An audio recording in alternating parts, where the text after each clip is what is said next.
So why do physicians only get 15 minutes with you when you come to see them? Well, I think there's a few different reasons, or probably more, but I'm going to go into three of them. Number one, and I think one of the most obvious reasons, is that there's a big doctor shortage. The National Center for Health Workforce Analysis estimates that right about now, we're about 50,000 physicians short in the United States. And that number, that shortage, is expected to grow to somewhere between 80 to 140,000 over the next decade. And here's the thing, you can't just snap a finger and make a physician out of thin air. It took me 14 years to become an attending surgeon. So I just mean that it's really hard to address this shortage in the short term. The changes we make now are probably going to help the shortage in about 10 years. So that brings me to number two. What happens when you have a shortage of physicians, but the population in the United States is growing?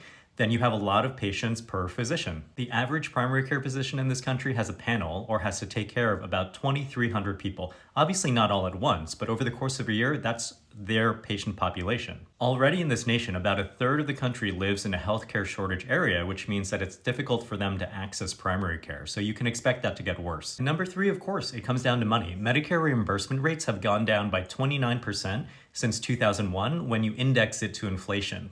So most doctors are employed right now, but it doesn't matter if you're employed or in private practice. If the amount of money you make per patient has gone down by about a third over the last 25 years, then it makes sense that you have to see more patients per hour to keep the lights on and pay your nurses and all that stuff. So there are a lot of other factors, but I think these are three of the major things that contribute to the reason why you only get 15 minutes when you go to see your doctor. I'm Dan the Darwinian Doctor. I'm a urologic surgeon and founder of Sirius Real Estate. Follow for more.